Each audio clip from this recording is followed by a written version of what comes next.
Through a Scottish Prism, the programme that is unapologetically pro-Scottish independence and anti-Westminster rule. Everything we say here is viewed through a Scottish prism. Brought to you by Barhead Boy. And welcome back to Through a Scottish Prism, folks. Lovely to have you back. It's been a week since we had a wee last chat. I hope yours are well, and that everything is rosy in your garden. I'm joined this week by two not strangers to our show, far from it, but we're going to talk some alternative methods to independence. And I'm delighted to say I'm joined from Salvo with Sarah Sailors and from SSRG, David Henry. Welcome, Sarah and David. How are you, my friends? Good, thank you. Lovely to have you here. Good. It's very early in the morning where I am. It's very what? He said it's very early in the morning. Well, I've got another advantage on you, I suppose. I'm usually still getting my beauty sleep.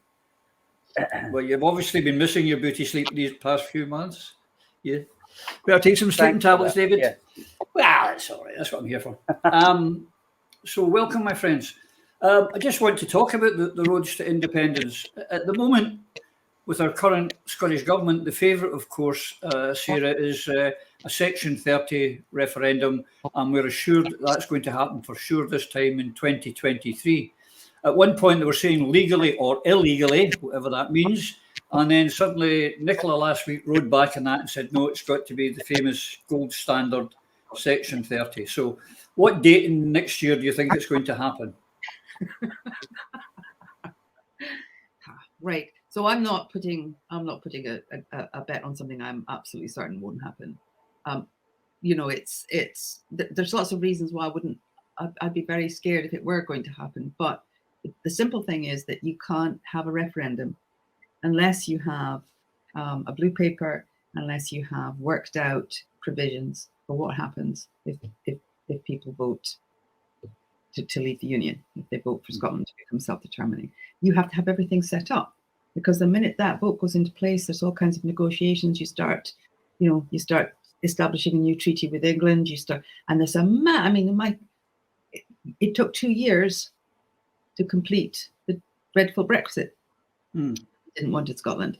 It's going to take at least that. With 300 years of history as England's colony partner, and we're going to need an enormous amount of work, and that work would have to have been being done now, and it hasn't.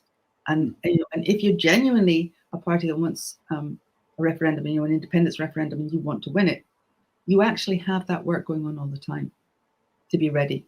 You have to, and they haven't, which tells anybody with eyes to see and a brain to think with, never had any intention for years of delivering this. What it is we're get ready, Scotland, vote for us, we'll have a referendum, wave your banners. People are getting sick at heart, and they don't know what to do, where. David, what about you? Are you a believer in Nicola's referendum for next year? No, for two simple reasons. It takes about 18 months for the Electoral Commission to prepare and the question for a referendum. So they would have to have been doing that now, because we're already about to go into June. So there is virtually no chance whatsoever that in 2023, even by the end of it, that there'll be a referendum, whether with a Section 30 or without.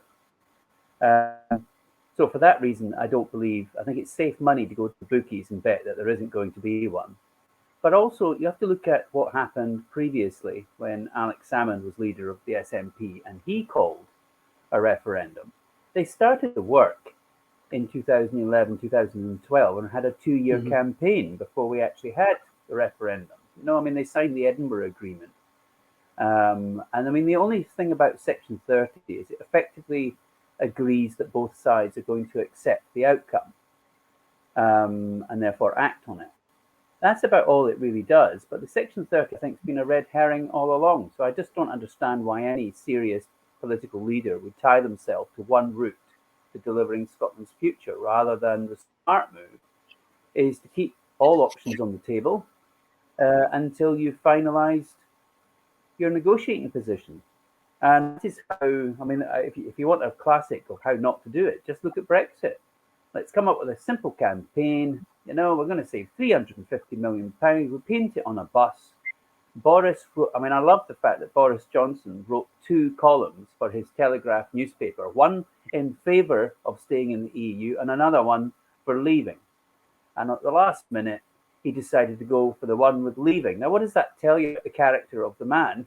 That he had both options written out. I would have thought Nicola has made a terrible mistake by tying herself to one route and talking about a gold standard as if all the other routes are not gold standard.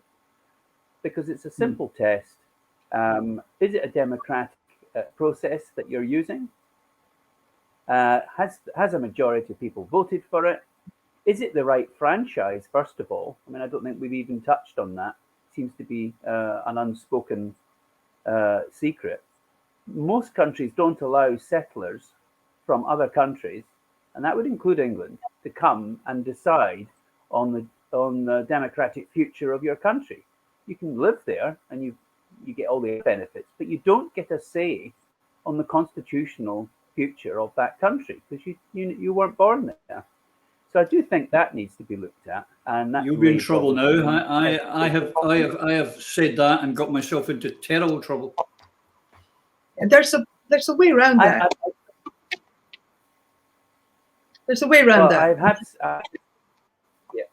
Can I? Well, I was just going to say that my last point. I think if we are going to look at that, we have to look at best practice. It has to be fair. It has to follow best practice. So if other countries have done this, which I know have, and there are people much more expert than me, then I think we should, as I like to do, steal from the best, practice, and as long as it's fair and everybody understands it. But absolutely, things should have been getting ready now. And the other reason why I think the SNP's policy on holding a referendum is fatally flawed. They have linked 2 separate issues together, which is if you vote for independence in Nicola's future referendum, you're voting to rejoin the EU. That's 2 different questions. And that is likely to lose you the referendum. Because I know when I was in the SNP, and I used to have long, vigorous discussions with people, because I'm pro-EU, and see all the positives that it's delivered. I understand some people don't like it, and I understand their point of view as well. But on balance, I think it's a hugely positive institution, and it's done a lot of good. And I also think there's safety in numbers. And if ever there was a good example of how not to negotiate trade deals, I think the little UK Brexit team proved how utterly useless they were. They got Brexit done, but it's not a trade deal. We're now starting to pay the price. So there's safety in numbers. And I look at how Ireland was treated within the EU in those negotiating. Could I just say, it seems, David, then all round, you don't see a Section 30. You don't see a referendum next year. No, well, no. I'll tell you what I fear the most. I fear that they will pull one out at the last minute without any proper preparation, and they will lose. And Scotland's future will be set back 20 years as a result. You did say you That's think what I fear. Nicola, you said you think that Nicola made a mistake. I think we made a mistake with Nicola. Sarah, well, I don't get into. We're all agreed that there's going to be no Section 30 referendum or otherwise next year. So therefore, we as a movement have to start looking at alternative methods of getting independence, and why the 2 of you here today, David with SSRG, I know you're also with, but here today primarily as Salvo, a new kid on the block, and we welcome it. And you have some novel ideas that could show us the way to independence.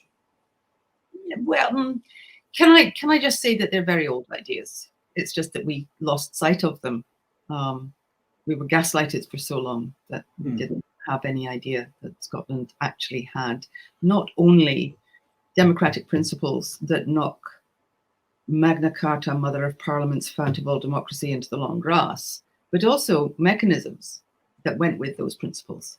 And so what we're talking about here is not we've invented something. This is brand new and we're going to try this. It's we rediscovered something that Scotland already had, which is very exciting. And in short terms, England, every country has a constitution. The constitution of the UK is what they call an uncodified one, and which means it's in lots of different documents. It's never been written in one document. Interestingly, it starts with Magna Carta and it runs right up through the English Bill of Rights, but you don't see any constitutional principles from any other parts of the United Kingdom in it. Kill surprise. Aye, so everybody kind of joined. Now, what's important about the Constitution is that it sets out the relationship between power and the people or the nation. It says what the government can and can't do, and it says what the rights of the people are. And in England, which they're now, of course, that's our constitution as well. And we all had absolutely nothing to speak of, so weren't we lucky to get England's constitution to fill the gap? Parliament can alter the constitution because it's the absolutely highest authority in the whole land. In Scotland, we really did have a constitution. You can trace it from Kenneth MacAlpine. I'm not being romantic. I've gone through the 500 years of documents. You can trace it from Kenneth MacAlpine right up to the Act of Union. And it has two basic principles. The doctrine of popular sovereignty, which says that in Scotland, Parliament is not sovereign, the people are, and that it's actually unlawful in Scotland for a government or a monarch to claim absolute sovereignty of the people. They get the power from the people, they're answerable to the people. Westminster, it's the other way around. So we've got these completely competing ideas, and we're told this is our constitution. So, how on earth can it be lawful in Scotland for Westminster to say they're sovereign over the people? Well, because of the union, and no, didn't happen. The other principle in Scotland's constitution, which I discovered recently, is you can call it the primacy of the common good. The object and aim of government is to serve the welfare, the well-being, the dignity, the liberty of the people. That's why it's lent power under the Scottish Constitution. And that comes from the fact that it goes all the way back to Kenneth MacAlpine. That's a Celtic notion that we don't even recognize as in our system. Right, short story, the Claim of Right, 1689, passed in the same year as the Bill of Rights, which we are labouring and groaning under to this day, establishes that Scotland has a constitution. It's the only UK document, document that talks about a fundamental constitution. It talks about the aims of government. It talks about where a government has violated its remit and its limits to the point where it has forfeited power. It was used, now it deposed a king, and it talked a lot about Catholics and this, that, and the other. So people go and look at it because they don't know how to read a constitution. They don't know how to separate principle from action, principle from effect. When they go, oh, it's all about Catholics and product. No, it's not. Read it carefully. It sets out, and so David Edwards, who is a QC on the UK Supreme Court, has actually written a paper about the fact that it's a constitutional document, and he calls it Scotland's Magna Carta. And could I just ask you, Sarah, is it not true that this claim of right was protected in the Treaty of Union? Here's the beauty of this. There was a lot of toing and froing, as you know, around the Treaty of Union. Somebody should make a film about how the Treaty of Union got put together. And there were midnight riders, and David can tell you a story about it as well. And one of the things that was going on was they knew fine that the two constitutions were completely incompatible, and it was a real sticking point. Claim of right had been used in Scotland as a tool to stop a king, William, interfering with the right to protest. So they well knew it, and they knew the danger it stood at under a king or a queen in London. In fact, they made it treason. Believe it or not, in 1703. The Scottish Parliament made it high treason. The hand drawing and quartering penalty, high treason, to suggest, whether in word or in writing, attempting to alter, diminish, or replace the claim of right. High treason in Scotland. So they well knew what they had. So what they did was they included it in an act that protected the Scottish religious provisions, but they specified the claim of right and the agreement with, that Queen Anne, because the treaty was concluded by Queen Anne, not by the Parliament. So that's another lie that the legal bully boys will tell you. It was the monarch, in her capacity as monarch of Scotland and monarch of England, through commissioners, who concluded that treaty. The Parliaments merely ratified it. So the deal was, along with ratifying the articles of the treaty, you will ratify this Scottish Act, which specifically cites the claim of right.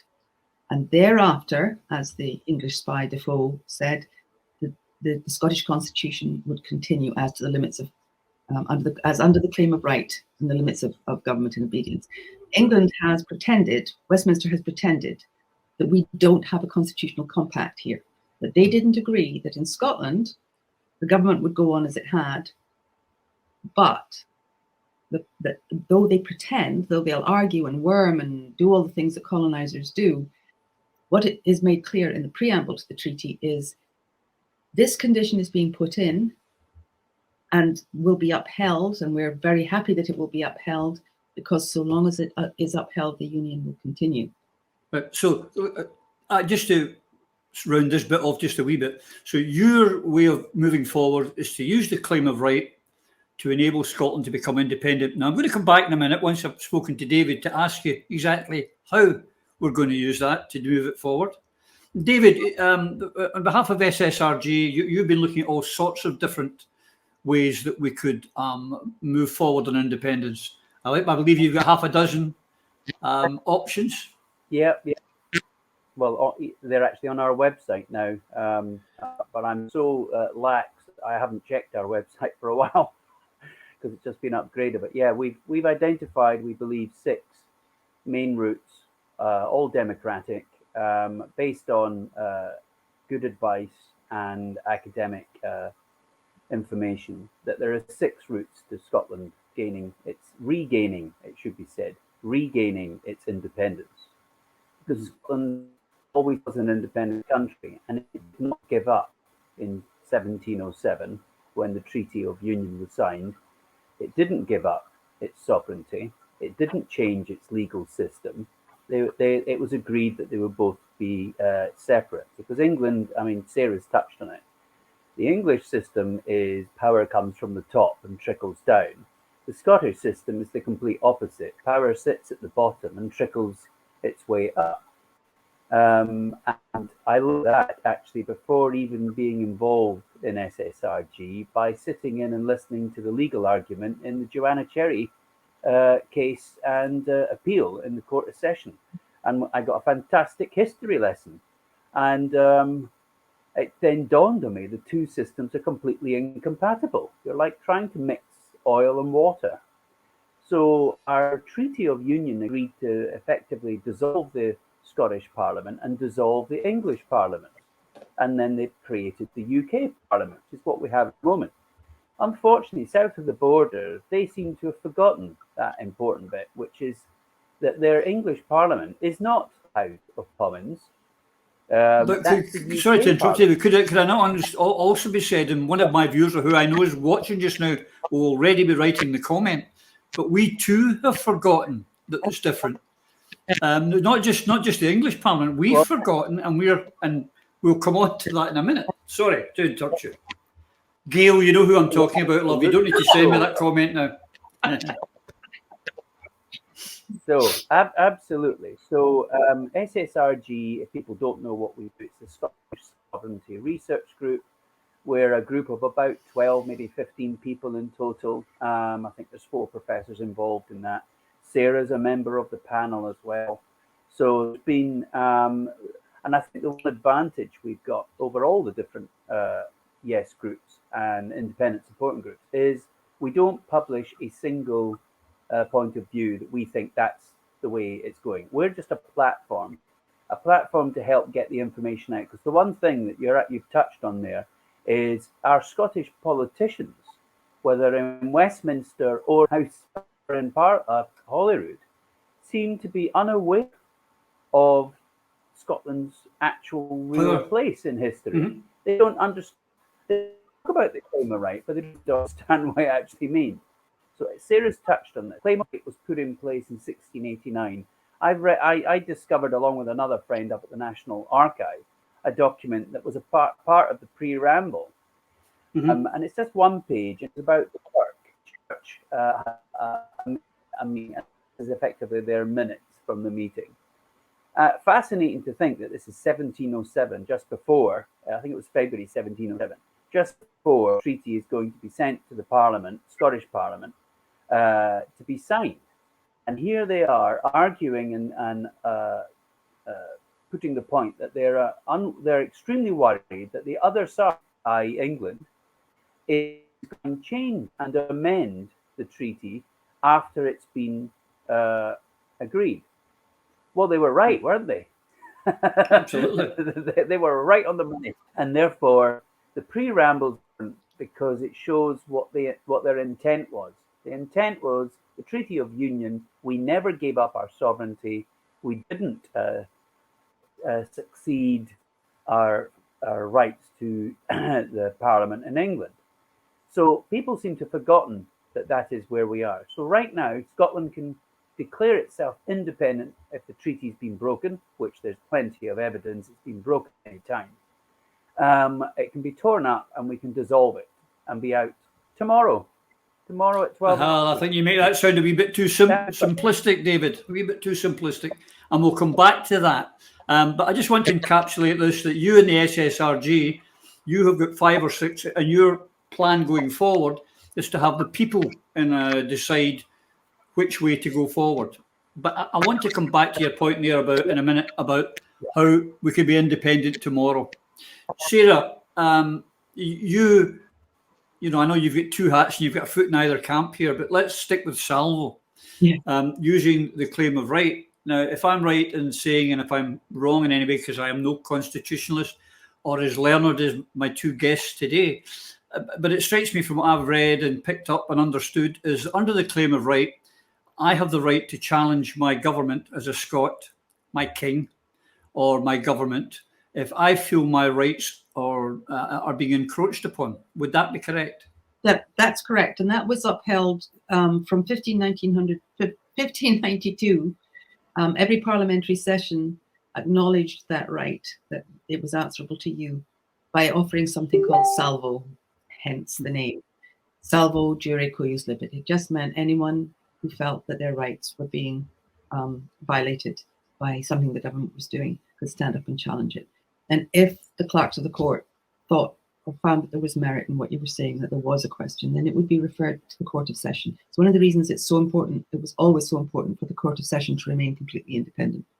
So you would go to the Court of Session. So let me get this right. I've decided now I want to take my government and my monarch, whoever, I want to challenge the Crown on my rights being abused. For example, I cannot demonstrate outside the Westminster sub-office in Holyrood. So that's a right that's been taken away from me. Now, I want to go to the Court of Session. Can I do that? Not this minute. But, and it wouldn't, Westminster, you see, that's England, but Holyrood's a different matter. But maybe, you could maybe stretch it, since if your monarch is in London with that's, we'll come to that. First of all, you would need your constitution back in place. And it's really amazing when you're dealing with the British establishment. It's exactly what David Henry was talking about. Boris Johnson will have an article in favour of the EU in one paper and against it in another. So when we go to talk about our constitutional position, British establishment and Westminster goes, constitution, what's a constitution really? When it comes to an idea like parliamentary sovereignty, it's land of hope and glory, mother of the free. This is our constitution, Magna Carta, Bill of Rights, wave the flag. So it's only when they're dealing with it, it gets all very blurry. But, what we have to do is we have to demand that constitution back. And the beauty of it is, well, how do you do that, Sarah? How do you get the constitution back and accepted? It's there in the principle of popular sovereignty. In Scotland, the people are sovereign. Ian Blackford raised that point for the first time ever actually, from the floor of the House of Commons. Westminster is not sovereign in Scotland. Little tricky, since Ian Blackford and pals allowed Section 38 of the EU withdrawal bill to go through without direct challenge, which makes Parliament sovereign by law for the first time ever, which is completely unlawful under the Scottish Constitution. But hey, he's citing it now. Under the Scottish Constitution, Westminster can't do that. Under the Scottish Constitution, that is an absolute precondition of the treaty. The Union depends on the upholding of the Scottish Constitution and the claim of right. Westminster didn't just break the treaty, it completely tore up the founding principle. But Sarah, how do we get it going again? How do we get it put in place so I can go to the Quarter Session and test this as a theory? This is a theory I would like to see tested. If you do not know that you have got the right to have something in place, if you don't know that you've got the right to claim a benefit, you won't get the benefit. If you don't know that you have got the right to bring a case against somebody for defamation, you won't bring a case. If you don't know that you've been robbed, cheated, you can't do anything about it.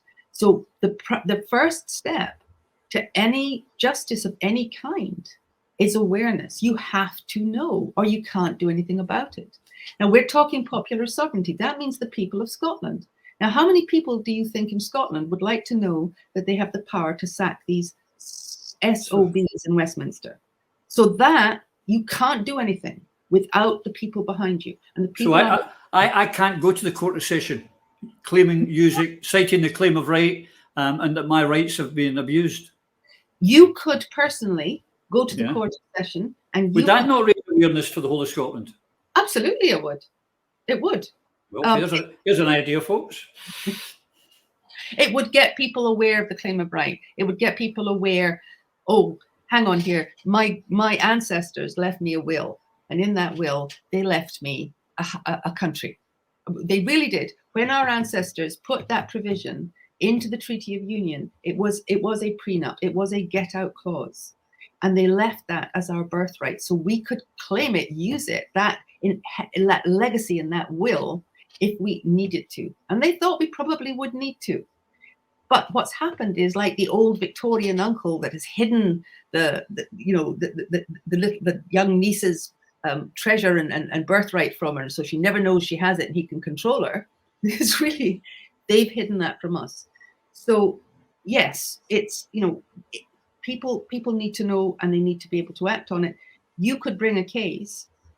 It's complicated because if you brought a case under the, to the Quarter Session, and you said under the claim of right, which has to be in place because otherwise the union is over, which is legally true. Under the claim of right, Holyrood doesn't have the right, and Westminster doesn't have the right to stop me from protesting or petitioning the king or whatever it is. And they've done this, and therefore this is unconstitutional in Scotland.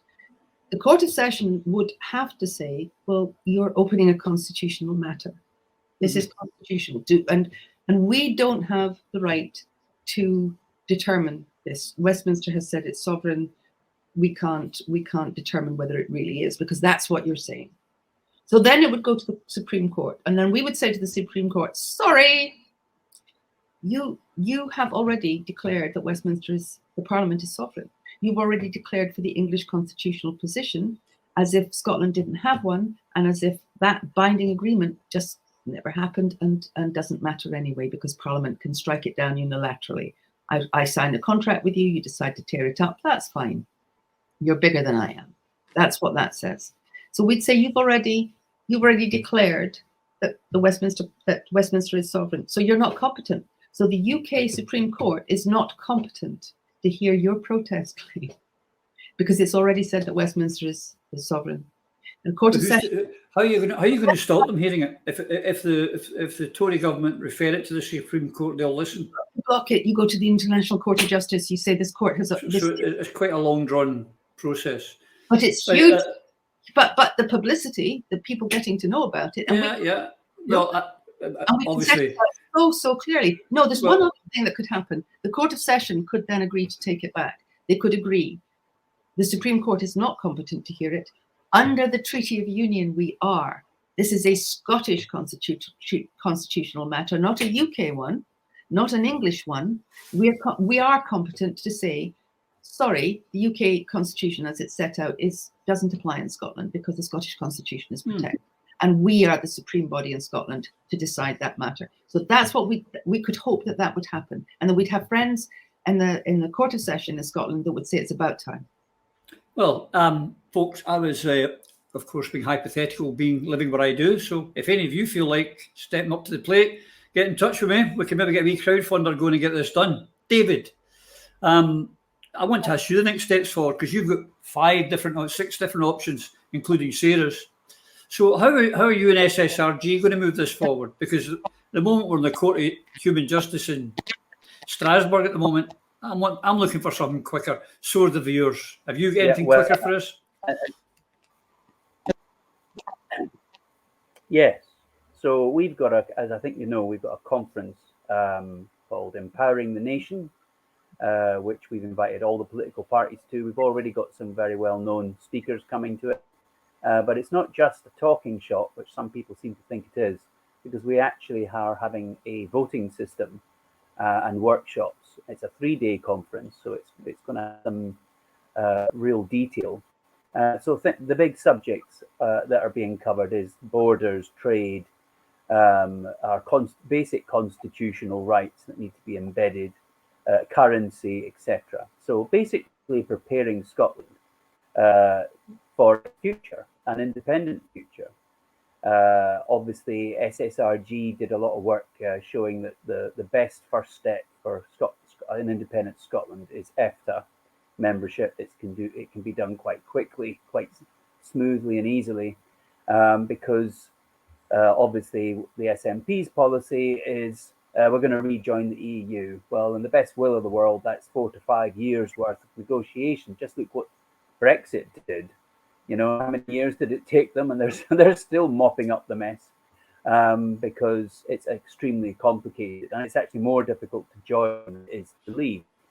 So we've got our conference at the end of July in Dunfermline, and that will have about 400 delegates attending it. We've invited trade unions, we've invited all sorts of group leaders, and it's open to the public to come and be a delegate there.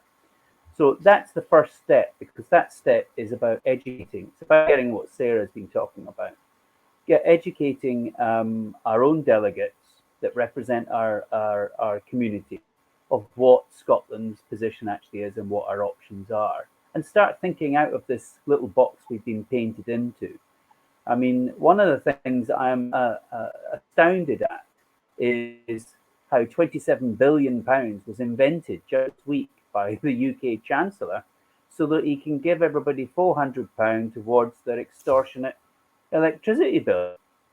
Mm-hmm. So that the money can then be given back to the companies that are charging them the extortionate amounts of money for their electricity. So this is totally not the way it should be done.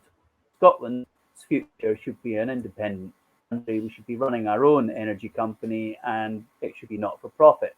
That way you don't go around paying. I mean, it's ridiculous what's been going on. So they've done it completely the wrong way.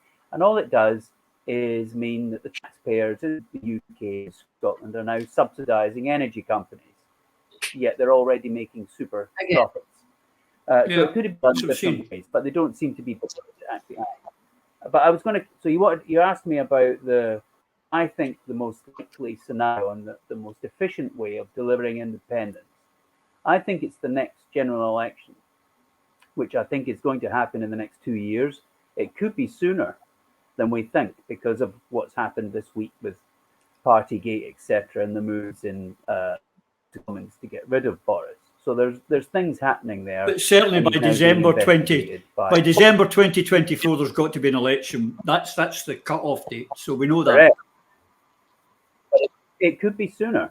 It could be sooner if that all collapses. You know? Anyway. And so a plebiscite election, I think, is the most likely scenario to deliver independence.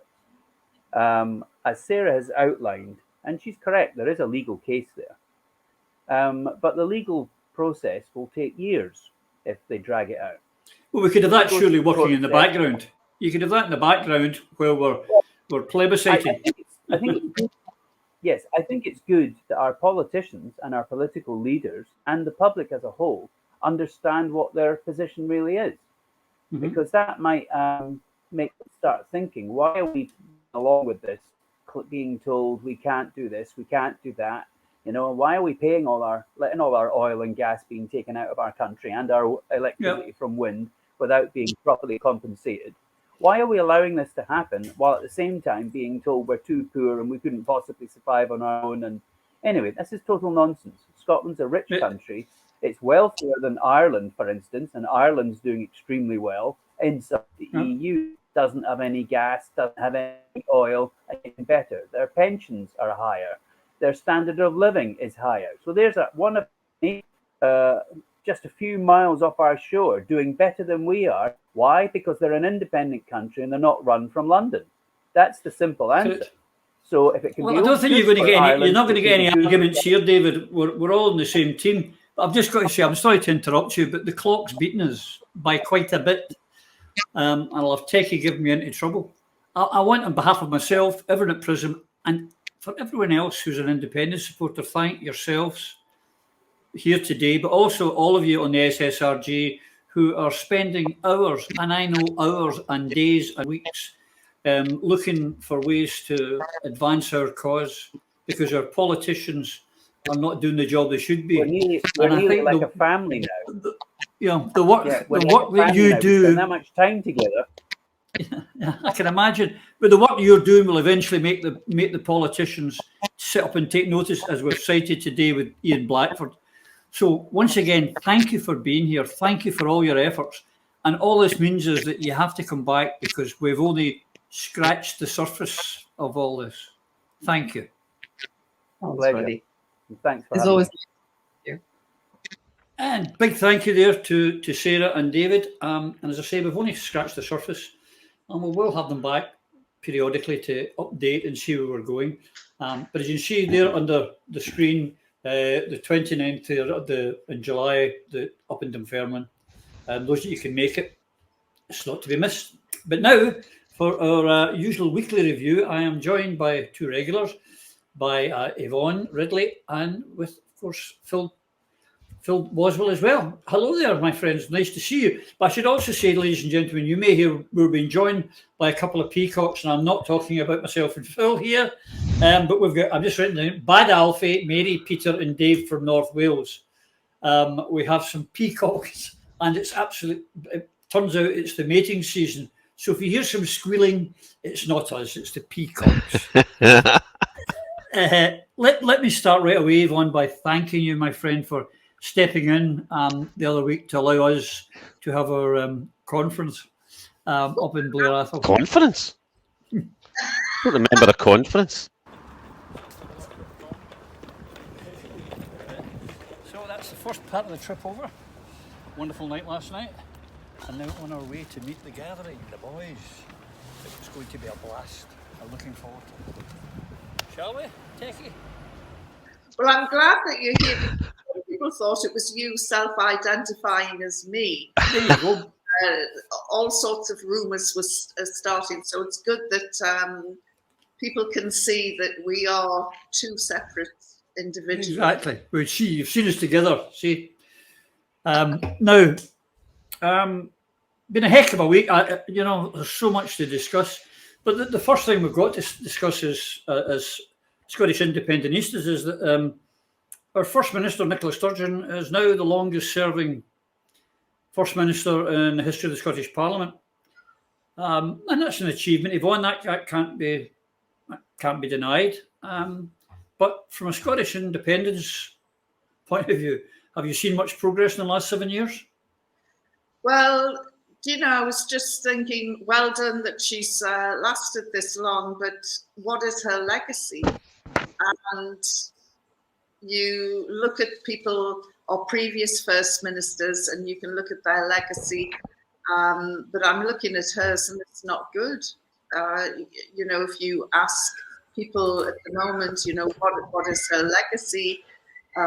It's this... the pandemic, in which the Scottish government dumped infected people into care homes. And there's the ferry fiasco, education, health, none of it is good. And of course, SNP is often called the party of independence. Well, where are we with that? We've got a date, or we've got 2023 is supposed to be the year for IndyRef, but I don't see any preparation. I don't see any planning. The Alapa Party, and obviously I'm a member, so I probably would say this, but the Alapa Party has had scores and scores of public meetings after publishing its We Alapa Blue Book, and the conferences. But what has the SNP been doing, or what has Sturgeon been doing for IndyRef 2, other than saying we'll have it in 2023 and then a few provisos put in? So well, she wrote an essay. She wrote an essay last Sunday. That was riveting. Well, she's sorry. That sounds like bad Alfie. That was bad Alfie. Yes, I mean, really, what is her legacy? And at the moment, she stands to be the woman who cost us the second independence referendum. Yeah, and I always feel bad sometimes when I do this, but not for long, Phil, because I have to stick the boot in again here. And one thing that's happening throughout Scotland now after the election is that the Unionists, surprise, surprise, as we foretold on the air and I wrote about and everyone warned, are forming councils all over the place. And even up until a few days before the election, Nicola Sturgeon was still trying to, curry up to Anas Sarwar. And now they've started gurning that they've lost control of all these councils and how undemocratic it is of the Unionists to use an STV system to give a coalition councils. It's false gurning. They brought this on themselves, Phil, by SNP and no one else. Yes, it's as if we needed any further proof. It's the second election whereby SNP 1 and 2 have been proven to be a false strategy for moving forward the independence case, and in spite of warnings by others. And that includes Alba, that includes people within SNP. And as I spoke last time about a certain Mr. Corns, who was reported in the National as pointing out that this SNP 1 and 2 may be harming the independence cause. There's no doubt about it. It is harming the cause. It's destroying our progress. And as Yvonne's saying, what is Nicola's legacy? I'm not even concerned about a legacy. I'm not measuring. My metric is not the individual and the ego. And what I loved when Alex was in place, he says, I don't care if I destroy the SNP. If we take it to independence and the thing splinters and falls apart and I fade into history, so be it. I'm not interested in someone getting something out of this. I want our leaders to take us step by step, incrementally towards independence. And one of the things that's now working against us, that when those of us who are trying to, like myself, change SNP from within or from without, with Alba, and pushing it back on track towards an independence-focused mandate, is that by suffering the slings and arrows over the decades where we worked for SNP, we thickened the skin of our members, our voters, and our representatives against criticisms. We know, everyone who votes SNP knows the establishment's against them. But when now we who are within the system, or Alba, who want independence, are starting to say, actually, we're not heading in the right direction. Our voters are saying, no, that's just more establishment critiques of the SNP. It's SNP 1 and 2 for me. So this is why it's such a gradual movement and a realisation that SNP no longer, I'm afraid, represent the independence movement. They really don't. It's the Yes campaign. Remember what the Yes campaign was. It was all of us together. another downside to this for Miss Sturgeon is we know her main thing, her big thing is not independence, but gender issues. And her GRA is going to go through, Yvonne. But it's now Tory-led councils who oppose it. So she's defeated herself as well, because they're not going to implement these non-gender toilets or gender-neutral toilets and all the things that the local councils have to do to implement GRA reform. So she shot herself in the foot, has she not? Absolutely. I mean, the whole GRA business is being turned on its head at the moment. Previous countries that were following in this line have abandoned it because it has become increasingly toxic, and it's become increasingly toxic because Nicola Sturgeon has told women that their point of view is not important, is irrelevant. And there's a whole army of women out there, not just feminists, but women who have seen their rights being eroded.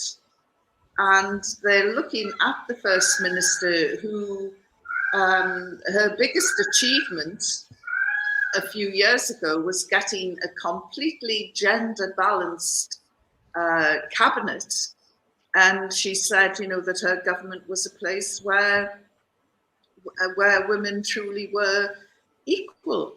And now she's just picked up women's rights and trashed them in favour of men in dresses. And I'm sorry to, people will say, oh gosh, that's not very politically correct. But I'm absolutely at my wit's end about this. I just don't know, most people or most feminists that I know are totally sympathetic with the dilemmas facing trans folk at the moment. And, we genuinely are. We're coming from a point of view where everybody should be equal, where everybody should have equal human rights, but not to the detriment of another group. And that is exactly what is happening with trans people. And really, if Nicola Sturgeon genuinely cared about this tiny minority of trans people, she would fast track all of their health issues, which is the main complaint that they've got. When I've spoken to them, they've said, I'm sitting waiting for 2 years before I can see a specialist, before I can get see a mental health expert, before I can. And it's shocking that the way that these people have been treated. But it's not the trans men and women who are the problem. It's the trans activists. Yes. And they're the ones who are the problem, who I don't know quite what they're doing, who they're supporting, but they're not doing any favours at all for genuine men and women who have, a feeling that they're in the wrong body, which I would say is more of a mental issue than anything else. But I'm not a health expert, but my main gripe is, speaking from a woman's point of view, I am damned if I am going to have hard-won rights eroded because Nicola Sturgeon has got something in her head and is running off with an idea that really is not compatible with women's rights.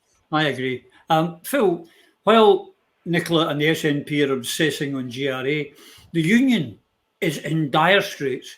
It has never been weaker. It's never been more ready for us to attack them, for metaphorically speaking, and grasp our independence. This week, we had the Partygate nonsense that came out, the Sue Gray report, redacted slightly, not redacted to SNP levels, but certainly some reduction in it. But no resignations. And it came out in the report that in this party, well, people were being restricted from being at their loved ones' bedsides and funerals. They were partying, vomiting, fighting, abusing staff, cleaners, and no one's going to pay the price. The only person that resigned was Allegra Stratton, who wasn't at any of the parties. No one else. It's a disgrace. Yeah, of course it is, but it's also it's a diversion as well. You know, it's as serious a breach as this is, and as emotive this issue is. The real issues is what these organisations are doing. What they're making normal now is behaviour and activity in support of those who keep the people down and are costing lives. More lives are being lost, and more lives will be lost because of the actions of these people. And this is just an indicator in it. And we all know how corrupt the system is and how it looks after those in charge. And I remember there was a quote about one staff member who contracted, a cleaner at the house where they had the party at 10 Downing Street, who contracted COVID and died. And he was a cleaner there. And you know, he's cleaning up vomit and wiping wine stains from people having parties. Yeah, you can see the outrage, but there's a lot more to this. We shouldn't be distracted by this. We should focus on just how deep the corruption runs and how impactful their actions and inactions are on the people who are suffering on a daily basis, on a massive scale, because of the economic theft and corporate greed that's ongoing just now. Phil talks about the corruption, Yvonne, and nothing exemplifies that more than Boris Johnson rewriting the ministerial code, simply saying that, well, ministers can do what they like, but they don't have to resign, and they can't really be held to account.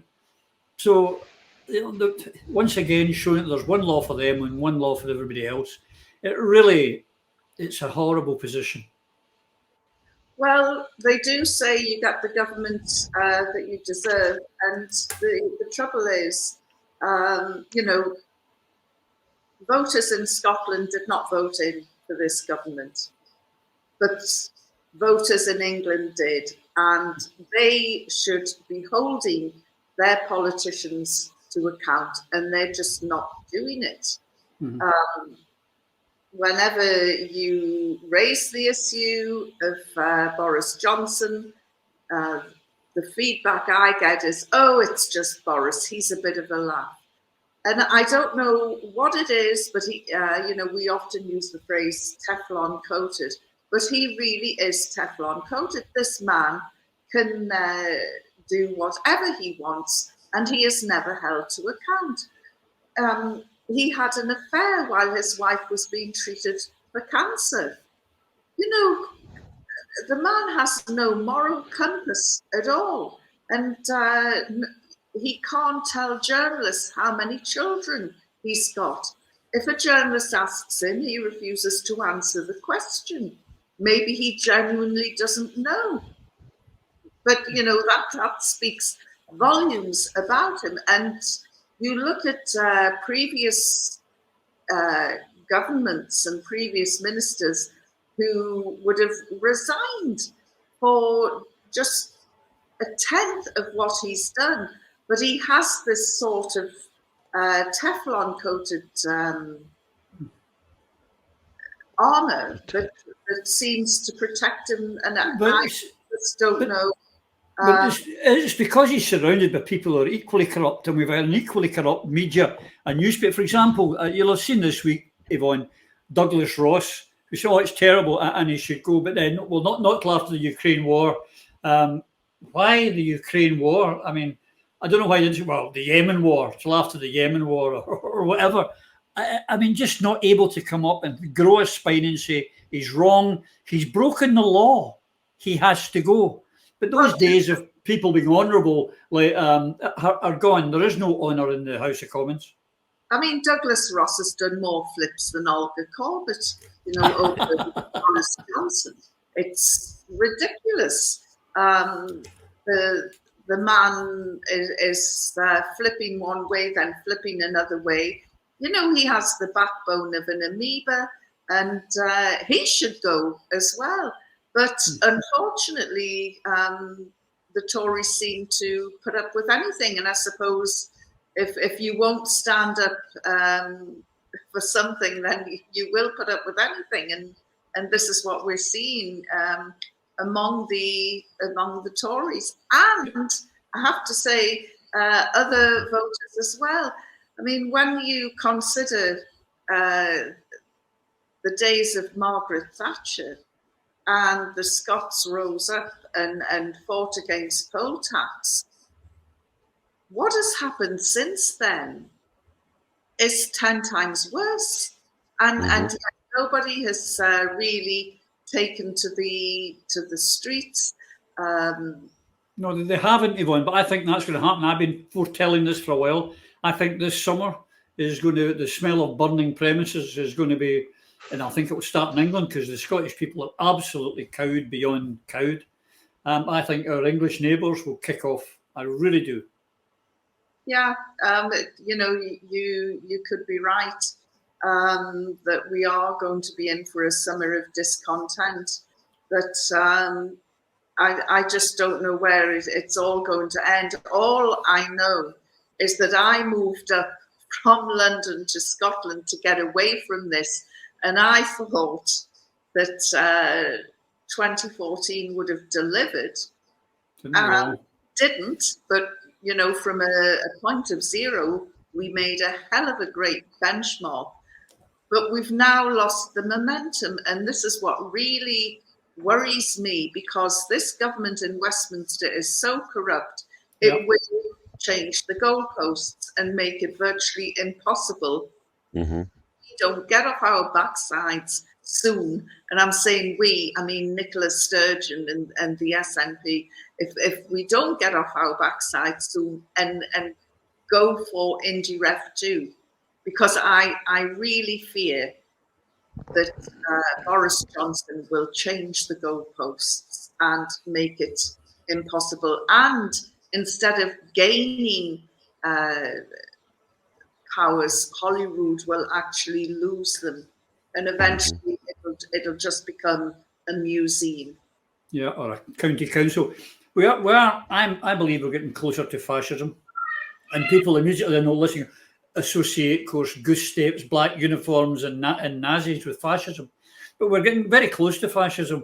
And this week as well, Phil, Boris has reached out to Ukraine, Poland, the Baltic states, to suggest that we have a military, economic and political kind of union in competition, it would seem, to the EU and to stand up to the might of Russia. It really is frightening. And I would say to those countries, don't be stupid. You can't trust that lot. They want to come in and dominate it and tell you what to do and rape your country. But apart from anything else, it is delusional, surely, Phil. It's delusional. Yeah, but let's not underestimate this. This is not Boris's idea. This is, when you think about it from a strategic perspective, and what NATO has just been seen to have done by, they've been training the Ukrainians. It's a proxy state, a proxy member of NATO. Has been training them since 2008, 2014, when the insurrection was put in place by the Americans. 4 or 5 battalions a year trained in that base near the Polish border. Look what NATO did with in the east with Kashanashvili, I think, when his country was Georgia was told they were going to go into NATO, as was Ukraine. Both said, okay, let's go. Both rose up. Where's NATO? Where's the boots on the ground and the support that they were promised? And this seems to me like an intermediate group that Britain can now lead, because it's out of the EU, almost as a kind of pro-NATO buffer between the East and NATO, without NATO carrying the can. It's like this. There's something not right here. And when you look at, they're talking about acting and creating something where we can arm ourselves and defend ourselves against the Russian oppression, supposedly. Well, I like what Viktor Orban has done. I like what he's just done. You get Sunak talking. Sunak and the Brits are making excessive corporate greed the norm, and saying a windfall tax is how we're going to take back some of this corporate greed. No. Stop the greed. Stop the mass theft of the resources of the people and start using it for the people. And we should be doing more what the Hungarian PM is doing. He's taking the excess profit from mostly Western-based corporations, and he's creating two funds. These ill-gotten gains, as he calls it, he's creating a fund in Hungary for military support and economic support for the people, because he knows the pain that his people is going through. And now, as a capitalist, I'm really not for windfall taxes. You need stability if you want growth. If you want to forecast and create growth in any economy, you need to understand what the rules are, and you need to stop moving the goalposts. But in the extreme conditions such as these, I'm more in line with what Viktor Orban's doing. He's protecting his people, and he's not allowing corporate greed to put people into fuel poverty, to open more food banks, to put more people under pressure. The numbers that are growing, that are desperate people here, and all our workers on the front line will be seeing this rise. It should be distressing. We should be aware of it. We should be shouting about it. We should be rebelling in the streets. What Yvonne said earlier. Where is the uprising here? Where's what we did with poll tax? What Tommy did with the poll tax? Where's the new Tommy? Why are we not rebelling? We need to get up. We need to do something here, because this has already gotten very, very serious, and it's only going to get worse. The fact that Phil's brought it up, Yvonne, that in 2014 we were told by people, like even some of our own, Ian Wood, who was given a knighthood for his services to England, that the oil was running out. It was the wrong kind of oil, blah, blah, blah. But there we got the Chancellor stepping in saying how great an asset it is and how it's going to protect the UK economy. Just think what it could do for a Scottish economy. But they're going to tax it to hell, and they're still telling us we're too stupid, too weak and too poor, while we're funding the whole of the bloody UK. Well, when did having oil become a curse? Of course the oil is running out. The oil in Saudi is running out. The oil everywhere is running out, but it's just an absolute nonsense. And what I can't understand is Scotland provides something like 70-80% of the natural energy resources for the UK, and yet we pay the highest amount of bills.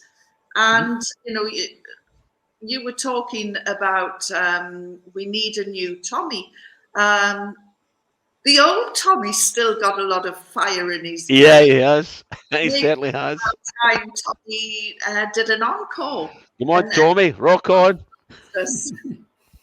I've been trying to get him on here for the last few weeks. We've not been able to tie it up. He will be back. Good. But it's a challenge for him if he's watching this later. We don't. He better be.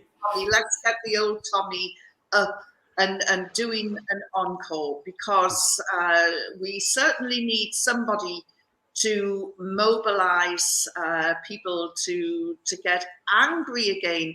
I think that at the moment we're just being mired in apathy, and that suits the Scottish government. We keep talking about the SNP, but I feel sorry for a lot of SNP members. They haven't had public meetings for about, more than 2 years. I think they're getting their first one in October this year. And I bet pound to a penny that it is the most controlled, absolutely organized, Stalin-esque event that the SNP will have seen in its entire history. And I bet you they struggle to get 500 people there. The membership has been silent for more than 2 years. They've not been encouraged to speak out. COVID has fallen in and exploited to serve the purpose of a few who do not want a democracy. And it's really so it's about time that we had Tommy, Citizen Tommy, coming back again and showing us how to protest, because I think that a lot of us have just lost that fire in our bellies and have just become mired in apathy. Well, maybe we could get Bad Alfie to join in. Yes. Get him in the suit. But maybe if Gail's listening, she could throw Tommy some raw meat over the next few days and we'll get him ready. Nice. But there is hope on the horizon, Phil. I don't know if you were reading or following up. Apparently, Tony Blair is talking about coming back into frontline politics. And one of his partners in this centre socialist type organisation is going to be Lady Ruth Davidson. And they refer to themselves as being in the centre, and they want to bring in progressive policies. Now, I don't know about the rest of you, but when I read that, I have to say the cynical part of me comes spluttering out. No, and just no again. Absolutely, and it should. You would hope it would be clear to everyone. I mean, the Overton window has moved so far to the right in Britain now that we talked last week about America and the Overton window and how everything has moved to the right, and there is no left. Most of the organisations that were previously considered liberal, not in the English classical liberal sense, but in the American liberal sense, are now centre right. This is a reincarnation of what you have in America. If you've got the leftist conservatives along with one of the most right-wing Labour representatives we've ever seen, who's a warmonger, a hawk, who's everything that America wants him to be, and now he can be more. Well, think about the timing here. You've got this organisation stepping in as a force. You've got Boris shouting about creating a European buffer between NATO and the East. I mean, is this coincidental? These are strategic people. These are smart people that come to the fore here, and they would not have put this forward if they hadn't tested the water and looked at the consensus within the UK and decided there's an opportunity here. We can continue to move this window to the right, to force and persuade people to accept further and further right-wing policies and doctrines. Mm-hmm. And unless you're on the polar left, which is I think a Steven Pinker term, where you're the North Pole, everything's south. Well, if you're in the polar left, then absolutely everything's to the right. Mm-hmm. You can't even see Tony Blair. Tony Blair's so far right now. He's way across that centre line, way across it. So no, absolutely nothing to do with these people. They're con artists and murderers, and he should be in jail. Yeah, agreed. Yvonne, Phil's right. I mean, if you look at the whole of Westminster, all the parties, with a few noble exceptions of single MPs here and there, everyone in that chamber, including our Scottish ones, I'm sad to say, are all on the right of what certainly I, as a lefty, and I'm not an extreme lefty, I like to think of myself as a social democrat. But the entire political spectrum in the UK is of the right, and Tony Blair is no centrist. There's only one place Tony Blair should be, and that's in the Hague. International Criminal Court, standing up and answering crimes, including the creation of 1 million widows and orphans. And it is absolutely disgraceful that he can even contemplate making a comeback in politics. And, what is it about British politics? Do we not have any bright young rising stars coming up through the ranks? Why is it that we're going back to rely on old faces like Blair and Ruth Davidson. You know, they've had their day. You can't reheat toast. You know, why bring these people back? They couldn't. You know, what is Blair going to do next time? This man was so intoxicated by power and the notion of power. He would do anything for America to get some sort of recognition or some crumbs from the table at the US. He was like a child in a sweet shop, and it was, as I say, 1 million widows and orphans are the result of his being in power. And he might have done some good in the past, but that's wiped out now. His legacy is Iraq. That's his legacy, and it's how anybody can think that he can make a comeback. It's just beyond belief. Yeah, beyond. The latest thing that's happened nowadays is they call it Clown World, I believe. And I've got a couple of Clown Worlds before we go away, because we're coming towards the end as usual. The clock is beating us.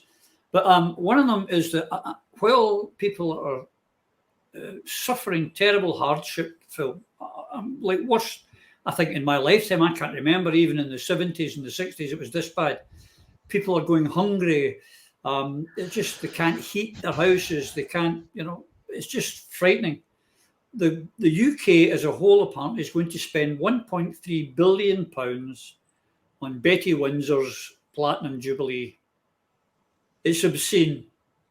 That money would be better spent, as I say, heating people's homes, refilling food banks, doing away with food banks, giving people a decent wage, giving the WASPy women their pensions that they're entitled to, increasing the pensions.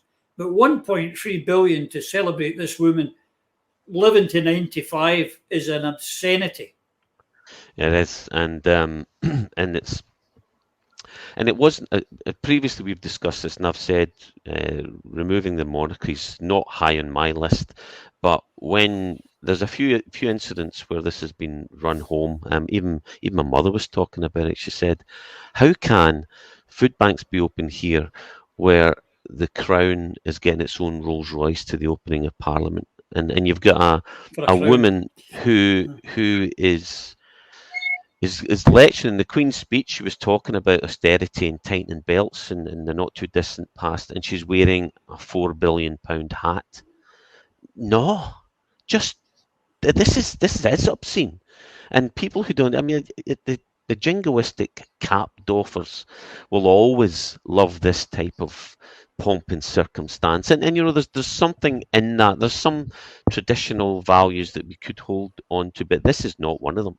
Excessive greed, and it is obscene. I'm sorry, it's gone too far. You're 100% right, Roddy. I'm now pushing getting rid of the monarchy much higher up my list of to do. Well, you know, it's a very high list in mine. I'm a big Republican. And Yvonne, I don't know, never had the conversation with you, but you just somehow don't strike me as a royalist and loyalist type.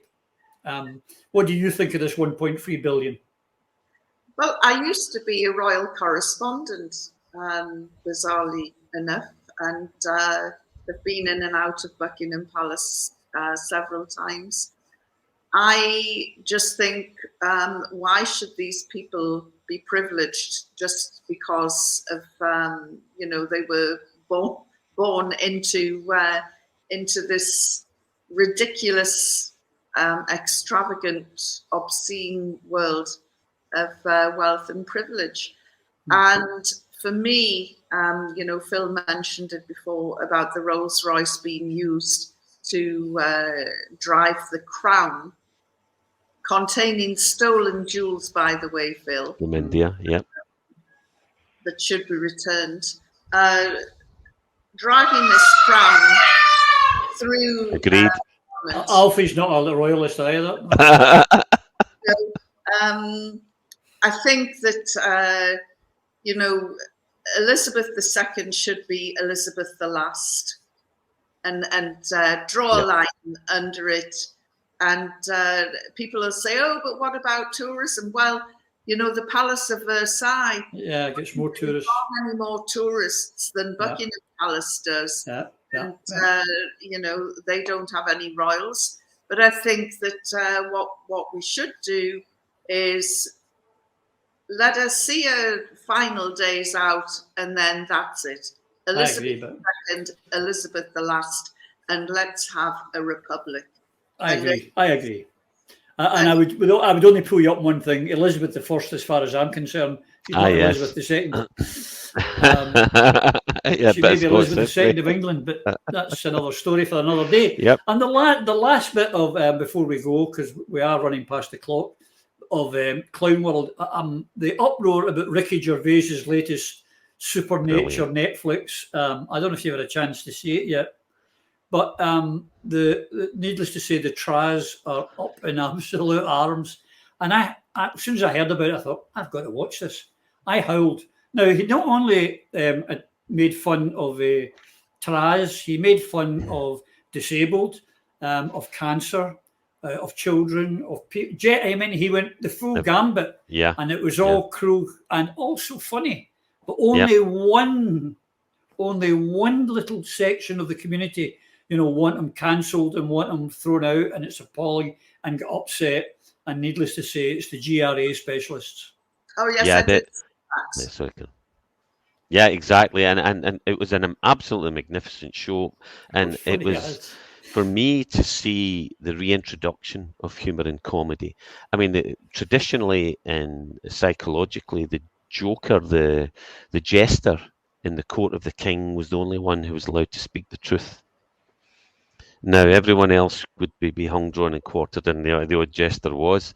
But this is the canary in the coal mine, to use that the trodden cliche, that in society, this cancel culture has removed pretty much all modern comedians, all funny comedians from universities, because you're not allowed to talk about these things anymore. And this is critical. As an ex-cop, you know, and we hung about nurses. There's a reason policemen hang about with nurses, apart from the obvious one, is that the what you deal with in life, what you see, the death, the pain, the suffering. There's a humour and a coping mechanism with that, and you have to laugh at things. You have to take, and what Ricky did so well, he took the mickey out himself. Is, you know, that this is what you got to do as a human being. This is how we survive, and it's a civilizing aspect of it. And to remove, as the cancel culture has done, another aspect of our coping mechanism. We need to laugh to deal with the shit that's coming down the line.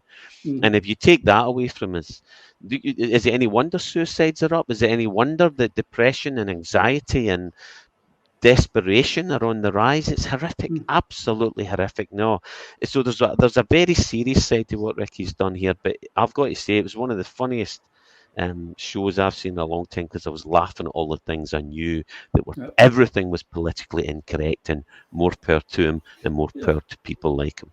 In fact, Phil's right, Yvonne. Some of the funniest things is when we laugh at ourselves.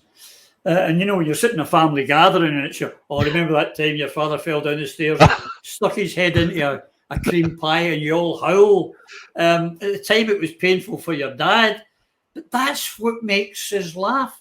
And these people take themselves so seriously, but we shouldn't be surprised, should we, Yvonne, because the Ukraine war apparently is all about their problem. And everything is about their problem, and they're the only victims in the world. Well, I just think that we're getting into a phase now with cancel culture that we're going to end up, you know, comedy clubs will go underground, and we'll have to be sort of ferreting around in dark alleys to go and find these, you know, it'd be like prohibition. You can't ban humor. People do need to laugh.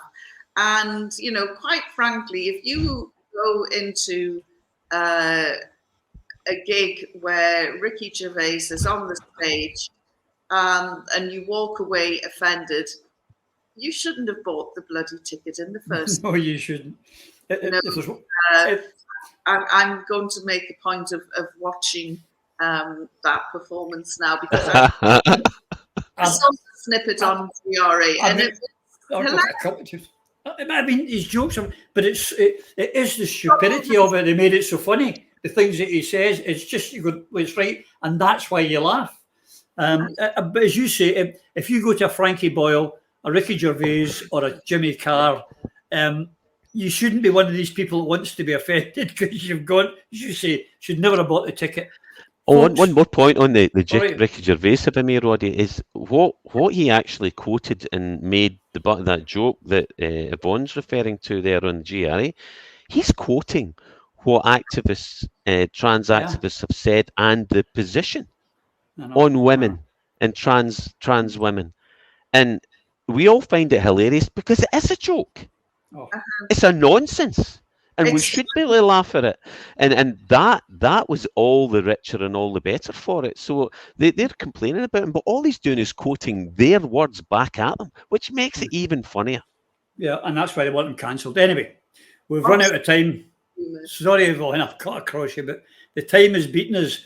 And thank you again for being here, and for you folks for listening. Next week, I've decided that, to help me along the way, being an old codger, I'm bringing in the young team next week.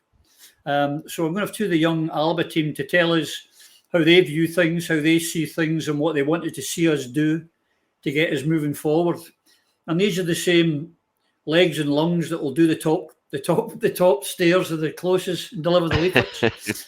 So we've got to be nice to them. So I look forward to bringing them here next week. And I look forward to seeing you all next week. But until I do, you and yours, please, take care. Okay, bye. Ciao. Through a Scottish Prism, the programme that is unapologetically pro-Scottish independence and anti-Westminster rule. Everything we say here is viewed through a Scottish prism. Brought to you by Barhead Boy.